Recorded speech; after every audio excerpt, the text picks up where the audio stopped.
Now, prompt writing is the art or the skill of crafting clear and informative responses to your ChatGPT. So anyone can type in a prompt, right? Anyone can ask a question and provide an instruction. But prompt writing is saying, can you elevate that in order to make it effective to get the best possible outcome from your AI system? And that's the most important portion of prompt writing. Really, our goal is to continue to iterate, refine, and enhance our skill to make sure that when we do interact with ChatGPT, we're getting the best possible outcome. And that's the importance of AI literacy and AI prompt writing. One of the best ways to help mitigate the mistakes that can happen from an AI response is to make sure that the prompt, the instructions, the question that we're putting into the AI is as enhanced and as efficient as possible. The better our prompt to begin with, the less possibility there is for the AI to make the mistakes. Now, it's not perfect. Your AI can still make mistakes even if you craft the most impressive prompt known to man, but oftentimes, especially as we're beginning our journey, and I made this mistake tons of times, is that we're not getting accurate responses. We're not getting the response we want from our AI. And then we start to realize that it's because we didn't really ask the question in the best way possible. What do I mean by that? Think about it this way. If I ask you to draw me a picture of a home, and I ask a group of 100 of you to do that, each and every one of us is probably going to come up with a different idea of what that means. In my mind, I have a specific home that I'm picturing right now. But I didn't provide you all clear enough instructions. So how can I then say, well, your home isn't accurate because it doesn't fit my vision when I didn't explain exactly what I wanted you to draw? Now, if I ask you instead, all 100 of you, to draw me a 2-story home that's blue with a white roof, and it has a backyard that's approximately 100 square feet, it has a shower and no baths, 2 bedrooms, and a den. Is there still going to be room for interpretation? Is there still going to be room for some differences? Absolutely. But because I provided you more context, more instruction there, we're going to get a little bit closer to my original vision.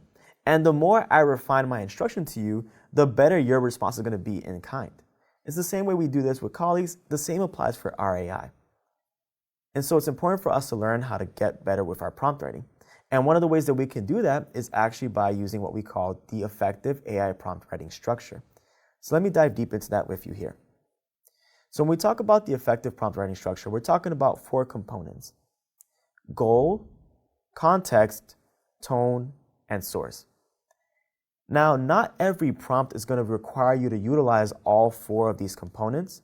In fact, of the 4, I think, in my personal opinion, there are 2 that are absolutely essential, and you should get in the habit of providing nearly every time. But the more that you could utilize all these 4 components, the better your prompts will be and the more effective the responses will be in kind. So let's define these for a moment here.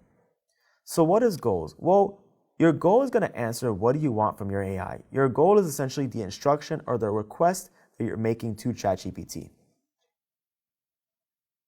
Now, most of us, especially in the beginning of our journey, this is really what we've gotten good at doing. We're really good at telling ChatGPT what we want in a basic sense. We're really good at tell me about the solar system, tell me about AI models, tell me about this, that, and the third, right? But that is me telling you all, draw a house for me. So what we're going to want to get in the habit of doing when we write our goals is to also provide context, because the context is going to say, okay, is going to help answer, okay, you gave me this instruction, but why do you need it? Who is it for? What is the purpose of this instruction? When you provide that context, now your AI is going to have a better understanding of what this question is, what this instruction is, and why you need it. And so it'll have a better job and an easier job tailoring its response to give you exactly what you're looking for. That's the difference between me asking you all to draw me a house and me asking you all to draw me a house that's 2 stories in blue with white roofs, 200 square feet, etc., etc. That additional bit of detail, as long as it's relevant to the initial ask, is going to help tailor those responses. These are the 2 components that I find are the most critical to include in nearly all of your prompts. The only exception being is that sometimes we just want to ask a general question because we don't really know where to start. And in that case, it might just be fine to just put in a goal.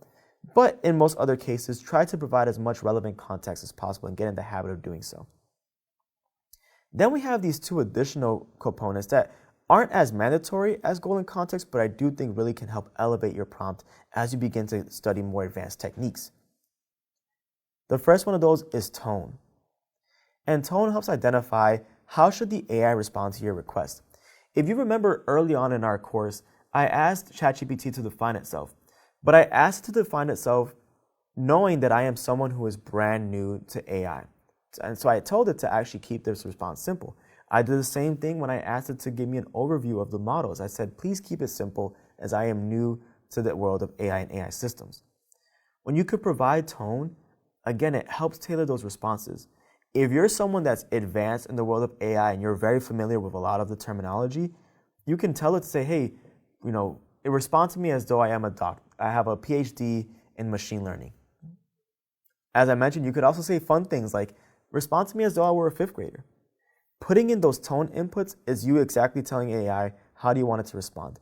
When you think about it from a use case like email drafting, if this is an email that's going off to your manager, you can tell ChatGPT, please maintain a professional but friendly tone.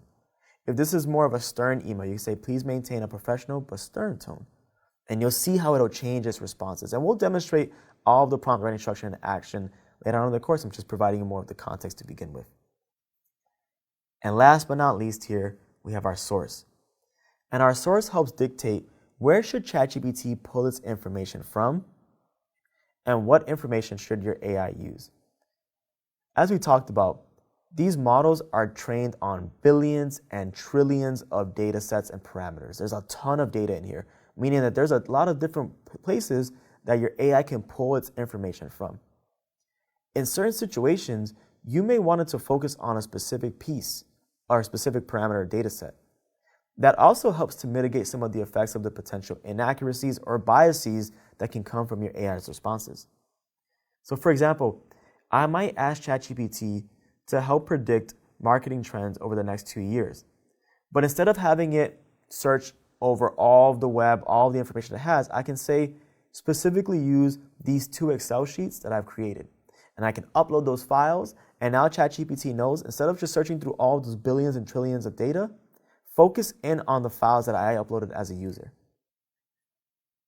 So as I mentioned, understanding the prompt writing structure, knowing when to utilize all 4 or 3 or 2 or whatever pieces, mixing, matching these components goes a long way in terms of enhancing your answers and really uplifting your AI literacy, but also enhancing your experience in terms of getting the most accurate and beneficial outputs from your AI. So with that understanding, let's now take a look at some examples of effective and ineffective prompts.